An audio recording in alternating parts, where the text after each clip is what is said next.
ladies and gentlemen, Banjo's in the chat for some good old TNA news. So Cedric Alexander's TNA contract is up next week, and that's courtesy of Fightful. So there you have it. Some people are shocked by this. Guys, they will sign 1 month deals, 3 month deals, 60-day, 90-day, 1 year. They're starting to do more long-term stuff, but yeah, I mean, how long has he been there? 2-3 months? They could have did like a 90-day deal. I could see AEW.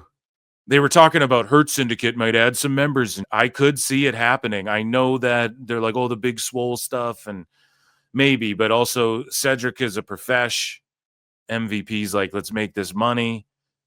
I think people would like it. He'd just be another guy there, but he was also very prevalent on the TNA side. So maybe WWE, maybe TNA and him are discussing and they're going to work out a new deal. We don't know. Maybe WWE's like, hey, we'll have you back here in NXT doing this, or we'll keep you in NXT, TNA, AAA, whatever. Maybe they have a plan for him. Who knows? But shout out Cedric getting that money, doing his goddamn thing, raising his stock. I don't think going to TNA hurt him at all. Should he go to AEW? I don't know, man. I'll just say the same thing I said about Santos and everyone. Sure, if you can and get some money, and if that's what your focus is. But if you're like, no, I want to work like Escobar, we'll talk about in a little bit. He didn't want to go anywhere. He just wanted a creative direction. Give me a plan. It ain't even about money, dude. The money's good. I'm good here, bro. I want to be a WWE superstar, but like, what am I doing? Again, man, wrestlers in a weird way, they are artistes as well. And they're also athletes. So they want to compete and they want to show off their art and their skill and all that. And at some point, and Eric Bischoff's explained this too, like at some point when you're paying people to sit at home, and at first you're like, oh, that's awesome. Like I don't got to bump around. But then at some point you get the itch like, well, I want to get on TV. I want to do this thing I trained to do. I want to entertain. I want to fill that void. So shout out Cedric, man. He would be a great addition to Hurt Syndicate, I guess. Like they're on Dynamite every week, and why not? They're on TV every week. They're having matches, and why not, man? I could totally see that. Multiple TNA contracts are set to expire after Bound for Glory, and that's courtesy of Fightful. Fightful always has like the scoop on TNA contracts. Steve Maclin shares his thoughts on TNA Wrestling's partnership with WWE from a talent's perspective. And on the Mark Hoke show, Steve Maclin says, let's see where it goes. I think as a talent, you can only control what you can control. And that's above our pay grade in a sense. That's up in the higher echelon of, I guess, the promoters, bookers, investors, all that's taken care of on that end. Carlos Silva is the one that deals with all of that now. That's his job, and I don't envy that, but I also love to throw him a few ideas here or there, like, hey, this could possibly happen. This could be an idea. That's then on us as talent to pitch ideas that could possibly work to make the company money, get more eyes on both, and that's also what the relationship is doing too. It's bringing more eyes to the TNA product with the rebrand. Again, you don't need to blow this partnership to death to just be like, yeah, it's a good thing, but we're focused on TNA. That's what all the TNA guys are doing really well, other than maybe Moose. They're kind of just focusing on them, though. And that's going to prove to be major W's here as we talk about some news. Again, Phil don't miss when it comes to some of the we're about to talk about. So Mickie James announces that she chose Lisa Marie Vaughn, a.k.a. Victoria or Tara, to induct her into the TNA Hall of Fame. Let's take a watch here. Incredible historic moments together. And that would be our dear friend, Lisa Marie. I've asked her, and she was, you know how Lisa is. She's so, I'm like, oh, yeah, mush pot. oh, She acts all tough, but you think you were emotional. Oh, that is bravo, Mickie. That's a beautiful. I was honored. It was so funny how that also, because nothing happens like smooth and like whatever. But incredible. Yeah, that's awesome. I wonder who the most baller TNA ever did, though, was Ken Shamrock going, why doesn't The Rock induct me? And then they had The Rock send in a video to induct Shamrock into the iMPACT Hall of Fame. That was the gangster TNA ever did. So TNA star confirms departure from the company. So just to back up what we were saying a bit, Or pardon me, no, this is another person here. So fucking Laredo Kid is officially done with TNA for now. The former TNA digital media champion has confirmed his departure from the company. Thank you for everything to this great company and my family. I appreciate your tremendous support. I hope to return to work in the future. We're on a new path. I wonder if he will be like signed up by WWE for AAA and all that shit. I could totally see that. But Laredo Kid is a name that I know Tony Khan would mark out for and be like, oh, he's great. I really need him on my show. So yeah, the mass exodus of 2025 continues through TNA. So here we go. Here's Jeff Hardy just being an awesome fucking dude. And a POV, you tell Jeff Hardy why he is the reason you got suspended from elementary school. Jeff Hardy, what's up, man? Hey, I ain't gonna lie, you're my favorite of all time, bro. Like elementary school, I got suspended because this girl was talking shit about wrestling, saying it was fake. So I hit her with a swanton bomb. And then she deserved it. And then she deserved it. She didn't sell it, so I hit her with a twist of fate. Like, come on, bro. I'm for real talk. But how do I pay to get a but yeah, let me get a shirt and you got one of those 8x10.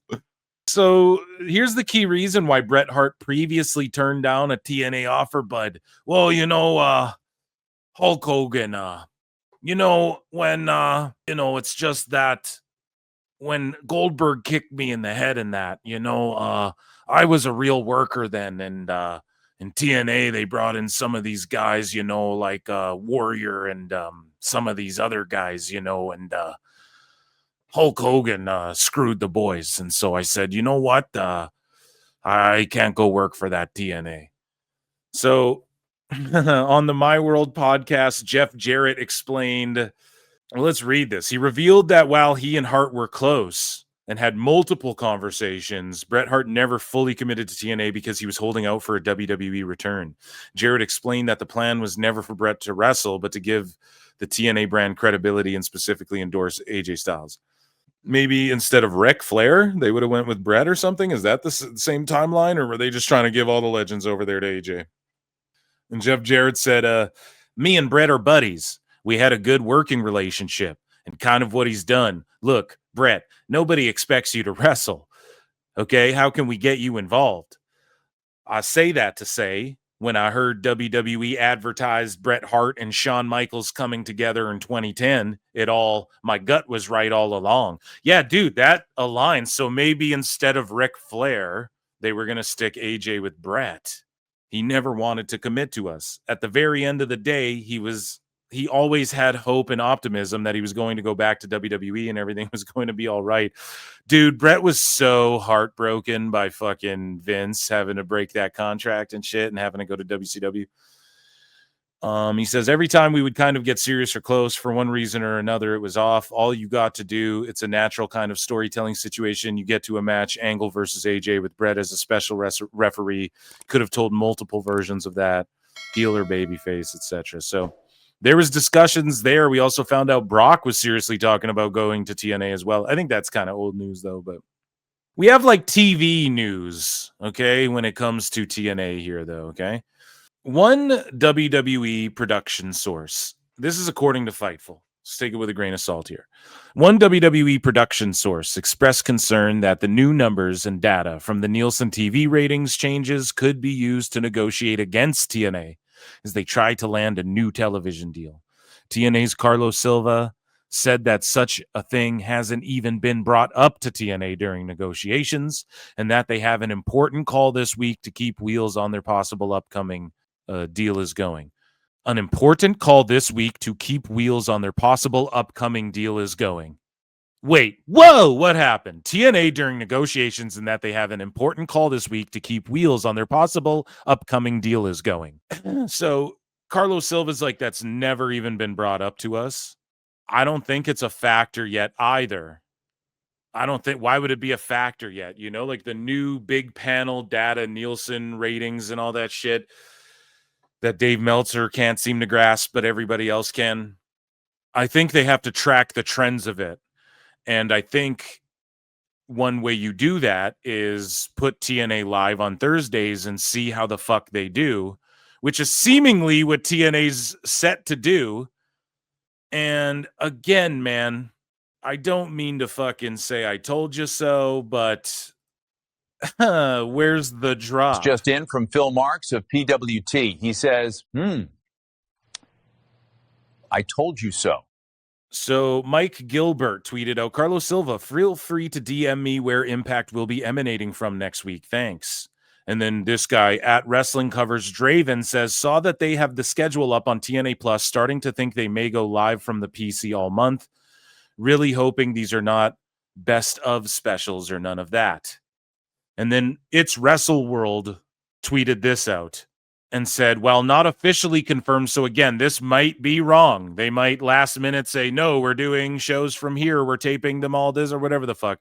While not officially confirmed, most within TNA and NXT are fully expecting TNA Impact to air live on Access TV from the Performance Center from Thursday, October 16 through Thursday, November 6th. So that's how many shows?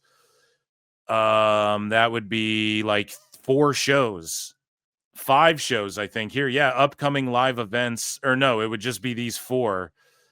We don't know where they're emanating from, and I guess we don't know where they're being taped or whatever. And the expectation is, I guess, they're going to go live on Access 4 weeks in a row. Now, why might they be doing that? Well, because maybe they want to test out the new ratings or whatever. I don't fucking know about all that, but I will say this. There's the discussion on the table, and Lance Storm's even talked about it, for fuck's sakes, how it would affect his job. So this isn't like breaking any news here. There's discussions on the table of like, hey, this TV deal, they might want us to go live all the time instead of just like once a month or once quarterly or whatever the fuck they were doing. This is the test right here. Okay, do we go live 4 weeks? Like maybe they end up taping. Maybe they're live 1 week and then they tape a bunch of shows too. I don't fucking know. But if this is true, what these rumors and innuendos are floating around the IWC, then, I mean, their TV deal, he's like, we're on a phone call. Carlos Silva's saying shit like, we're on a phone call and we're ready to fucking announce the TV deal pretty much, like coming up soon into the, like 26, you guys will know for sure. He gave a 90-day window, which sort of lands around BFG coming up this weekend. So maybe he's extending that to the end of the year by saying like, hey, by 26, you'll know. But we're around that 90-day window when Silva predicted, well, we'll have fucking something maybe to announce. I'd give it 60 to 90 days or whatever the fuck he said in that other interview we covered on an episode like, what, a month or 2 months ago, whatever the fuck, a few weeks ago. All I'm saying is this, man, if they go live a month straight, 4 weeks in a row, then that's just to test, like, are we able to do that? What are the logistics? What kind of numbers are we doing on Access? All of these sorts of things. So I'm curious to see what happens with TNA and this new TV deal, man. I'm fucking excited. And yeah, NXT's definitely giving it a boost.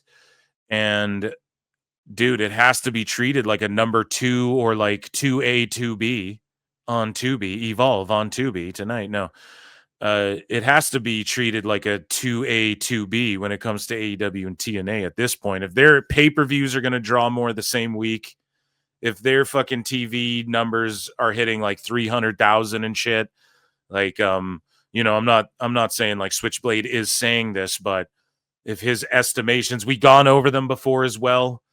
Every channel they've been on, they've done like 3x the network's average show or whatever the fuck.